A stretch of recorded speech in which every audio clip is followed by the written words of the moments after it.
pingsan mendadak. Dia lagi di kantor presentasi tiba-tiba pingsan, lagi meeting tiba-tiba pingsan. Dia lagi belanja tiba-tiba jatuh pingsan. Dan dia sudah berobat ke beberapa dokter ya di rumah sakit. Berdasarkan dari pengecekan dokter, mereka tidak menemukan adanya satu gangguan kesehatan yang berarti pada tubuh fisiknya.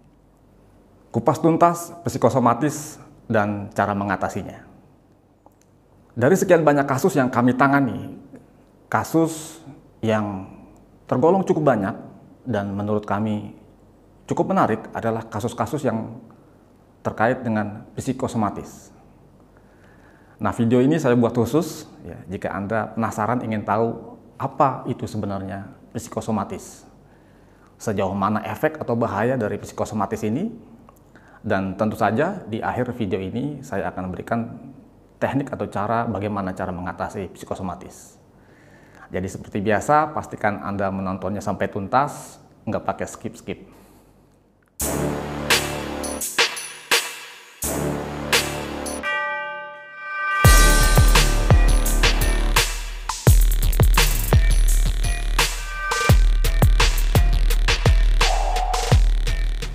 Jika Anda baru pertama kali melihat video saya, perkenalkan, saya Yuan Yudhistira.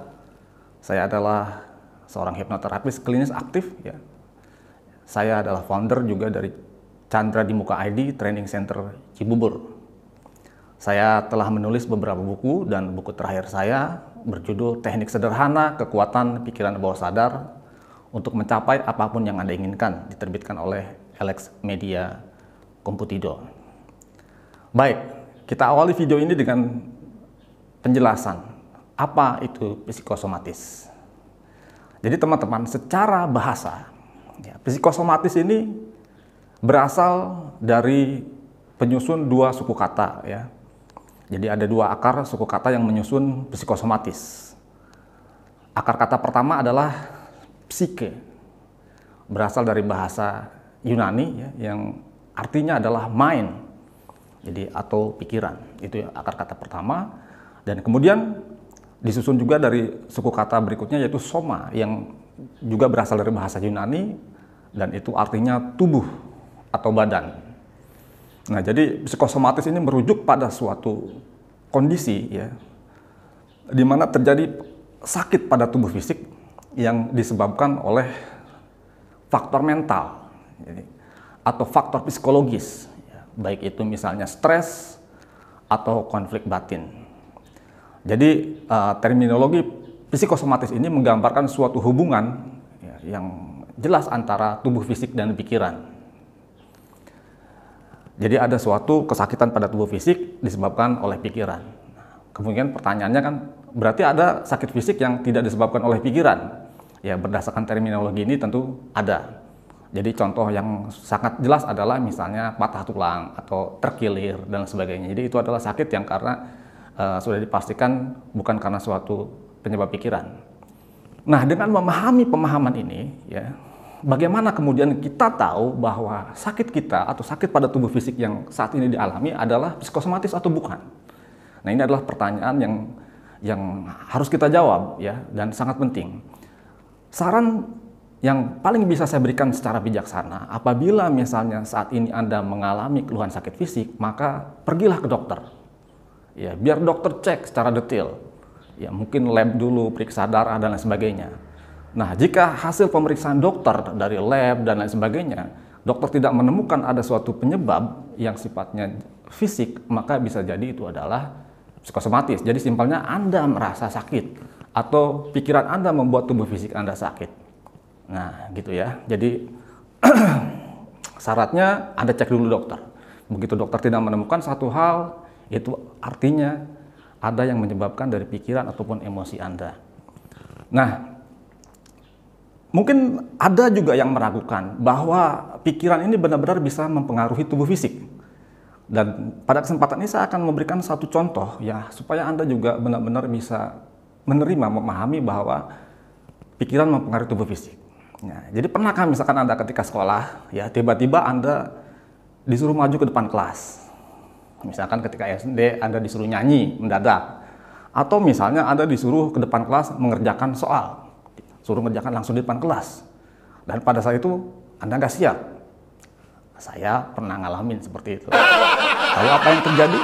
Pada saat kita nggak siap, terus tiba-tiba disuruh maju ke depan oleh guru, maka yang terjadi adalah jantung langsung deg-degan. Ya kan? Terus kemudian bisa juga perut tiba-tiba mules. Ya, padahal sebelumnya nggak ada apa-apa. Gitu. Nah, kecemasan terhadap hal buruk yang mungkin terjadi ketika, wah ada apa nih? Tiba-tiba disuruh nyanyi ke depan, atau wah kayaknya nggak bisa nih ngerjakan soal di depan kelas. Ada kecemasan di situ. Nah, kecemasan yang mendadak seperti itu membuat jantung kita berdetak lebih kencang. Kemudian ada suatu mekanisme sehingga membuat tubuh Anda tiba-tiba mules. Oke? Nah, dari contoh yang sederhana ini Anda bisa mengambil suatu kesimpulan bahwa benar apa yang terjadi pada pikiran Anda, pada perasaan atau kecemasan Anda benar-benar bisa mempengaruhi tubuh fisik. Oke? Nah, teman-teman, gejala dari psikosomatis ini sangat beragam. Ya, tadi contoh yang sangat sederhana. Nah, berdasarkan literatur ya, atau yang kami juga tangani di klinik hipnoterapi, itu gejalanya macam-macam. Mulai dari seluruh tubuh terasa sakit, ya, ada seperti gejala sesak napas, ada seperti serangan jantung, atau yang paling cukup sering juga adalah misalkan asam lambung yang meningkat tinggi, terjadi gangguan pencernaan, ada yang sulit BAB, ada sakit kepala sebelah, ada yang tremor, ya, ada efek seperti alergi pada kulitnya, ya, dan berbagai macam gangguan yang lain, ada vertigo dan lain sebagainya. Bahkan saya pernah juga menemukan satu kasus sampai kejadian seperti impotensi, ya, atau ejakulasi dini. Ya, banyak kasus impotensi, ejakulasi dini juga disebabkan oleh masalah pikiran dan emosi. Nah, bahkan saya pernah beberapa minggu lalu ada artikel di Kompas yang orang mengalami lupa ingatan karena stres ini atau psikosomatis. Gitu. Nah, jadi dari beberapa kasus mungkin saya cerita ya, pernah saya ada tanganin satu klien yang sering jatuh pingsan mendadak. Dia lagi di kantor presentasi tiba-tiba pingsan, lagi meeting tiba-tiba pingsan. Dia lagi belanja tiba-tiba jatuh pingsan. Dan dia sudah berobat ke beberapa dokter ya di rumah sakit. Berdasarkan dari pengecekan dokter, mereka tidak menemukan adanya satu gangguan kesehatan yang berarti pada tubuh fisiknya. Nah, akhirnya kami bantu pada saat itu dengan menggunakan hipnoanalisis ya, berbasis emosi. Akhirnya saya menemukan klien ini telah menyimpan beban emosi traumatik ya yang sangat dahsyat, yaitu berupa pelecehan seksual ketika dia kecil. Dan selama ini dia coba kubur ya, dan berhasil. Dan ketika dia sudah dewasa tiba-tiba dia mencoba keluar. Jadi dari kasus ini sebenarnya ada satu temuan juga bahwa ketika Anda tidak menyelesaikan masalah dengan tuntas hanya dengan mengubur, suatu saat dia akan keluar, suatu saat dia akan meledak. Gitu ya. Ada kasus lain lagi, misalkan contoh ada orang yang beberapa kali mengalami seperti terkena serangan jantung. Dia lagi nyetir tiba-tiba jantungnya sakit. Ada apa tiba-tiba jantungnya sakit, dan sama sudah dicek ternyata tidak ada kelainan yang cukup berarti pada kesehatan jantungnya. Pada saat itu kami juga melakukan hipnoanalisis ya, dan menemukan adanya suatu kejadian traumatik juga yang selama ini dia tekan ketika dia kecil mengalami berbagai macam kekerasan dari orang tua. Seperti itu. Nah, jadi ketika si emosi ini terpendam, dia mencoba mencari saluran keluar dan memunculkan simptom seperti serangan jantung yang tadi saya ceritakan. Nah, itu adalah beberapa kasus psikosomatis yang kami tangani, dan tentu saja masih banyak lagi ya. Nah, teman-teman, mungkin pertanyaan berikutnya setelah Anda mengetahui bahwa Anda terkena psikosomatis, bagaimana cara mengobati dari psikosomatis ini? Jadi, dalam video ini saya akan mengatakan bahwa ini sesungguhnya adalah sederhana.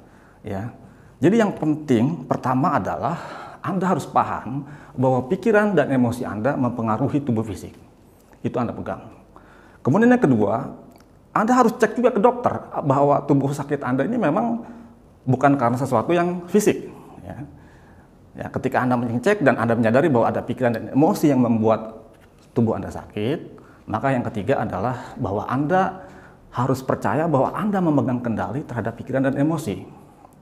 Sehingga ketika Anda tahu, wah ini sakit saya karena stres, wah ini tremor saya karena beban emosi, wah ini sulit BAB saya karena Anda menyimpan dendam misalnya, maka Anda harus selesaikan masalah itu, sesederhana itu. Gitu. Jadi, wah, ini ternyata saya ada suatu konflik yang membuat saya tidak bisa tidur. Maka segera berdamai. Itu sederhananya. Apa untuk solusinya? Jadi Anda bisa berdoa, berzikir, relaksasi kalau ada konflik diselesaikan.